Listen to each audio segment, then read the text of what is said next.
አችም እስከ ፈጅር ሰላት የምትደርስ ናት። ታዲያ ለምንድነው ይህ በእርሷ ላይ እየሆነ ያለው ሲል ጠየቀ። ሰዎቹም ሚስትህ ጻድቅነትን እያስመሰለች ብቻ ነው፣ ምንም ጥሩነት በውስጡ አይላትም፣ ቢኖራት ኖሮማ የዚህ አይነት ቅጣት አያገኛትም ነበር አሉት። የፈይሰል እናት በዛ ቆማ የኔ ልጅ ለዚህ እኮ ነው ወደዚህ ከመምጣት ያስቆምኩ፣ የሚስትህን እውነት እንዳታውቅ ስላልፈለግኩ ነው።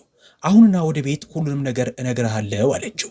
ቤት ሲደርሱ ሮክሳና አለቀሰችና እንዲህ አለች፣ የኔ ልጅ ሚስትህ ሁና ጠንቋይ ነበረች፣ የሰዎችን ቤት አፍርሳለች፣ የተሳሳቱ ተግባሮችንም ፈጽማለች። ለዛ ነው በዚህ አይነት ስቃይ የምትሰቃየው። ፈይሰል ደነገጠ። ሁና የዚህ አይነት ሰው ልትሆን ትችላለች ብሎ ማመን አቃተው። ነገር ግን በመቃብር ስፍራው ላይ ያየው ትዕይንት ከአእምሮ አልጠፋ አለው። የዛን ዕለት ምሽት ፈይሰል በህልሙ ሁና እያለቀሰች ስትጠራው አየ። አድነኝ፣ ከዚህ አስወጣኝ፣ መጥፎ ስቃይ ውስጥ ነው ያለሁት ስትለው በህልሙ አየ። ፈይሰል በላብ ተጠምቆ ከእንቅልፉ ነቃ። እየተንቀጠቀጠ ህልሙን ለመርሳት ሞከረ። ግን እየደጋገመ ህልሙ ወደ አእምሮ እየመጣ ወከው። ደግሞ ለመተኛት ሲሞክር ይሄው ተመሳሳይ ህልም ዳግም መጣበት። በዚህ ጊዜ ግን ሊሸከመው አልቻለም። በምሽቱ ድቅድቅ ጨለማ ውስጥ ወደ መቃብሩ ሄደ። ዙሪያው ጸጥ ረጭ ያለ ነበረ። እያለቀሰ የሚስቱን መቃብር መቆፈር ጀመረ፣ እውነቱን ለማወቅ ተጨንቆ። ነገር ግን መቃብሩን ሲከፍተው ጩኸት ከከንፈሩ አመለጠው። በመቃብር ውስጥ ያለው የሁና ሬሳ ሳይሆን በስስ ከፈን የተጠቀለለ አሸንጓሊት ነበረ። ወዲያውኑ ይህ ሁሉ የእናቱ ሥራ መሆኑን ተገነዘበ። ግን ለምን? ወደ ቤት ተመልሶ ፈይሰል ወደ አላህ ዱዓ አደረገ። አላህ ሆይ እውነቱን አሳየኝ፣ መንገድ ጠፍቶብኛል አለ። በማግስቱ እናቱን ስለ ሁና ሲጠይቃት ሮክሳና በድጋሚ ስሟን በማጠልሸት የኔ ልጅ እርሷ ኃጢአተኛ ናት፣ እርሳት አለችው። ነገር ግን ፈይሰል አላሳመነውም። ወደ ሁና ቤት ሄደ። ተቆልፎም አገኘው። ጎረቤቶቿን ሲጠይቃቸው አንዱ የሁናን ጠበቃ አጎቷን ስልክ ሰጠው። ጠበቃውን ቢያናግረውም ጠቃሚ መረጃ ሳይሰጠው ቀረ።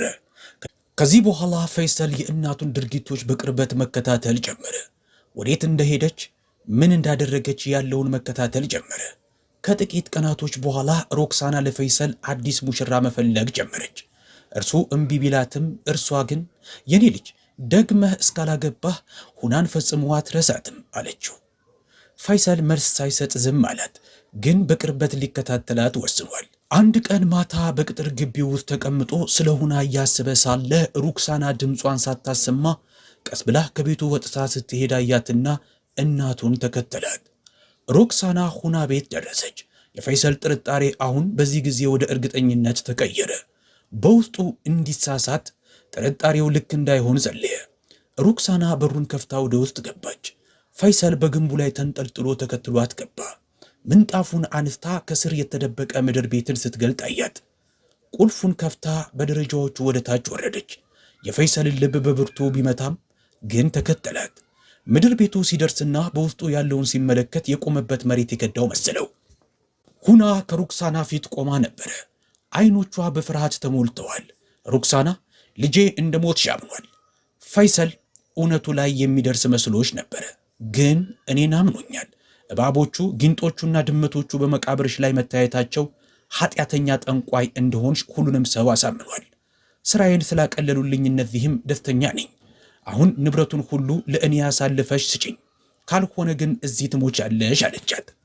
ሁና እያለቀሰች እንዲህ አለች፣ አክስቴ አንቺ ላይ ለደረሰው መጥፎ ነገር እኔ አይደለሁም መወቀስ ያለብኝ።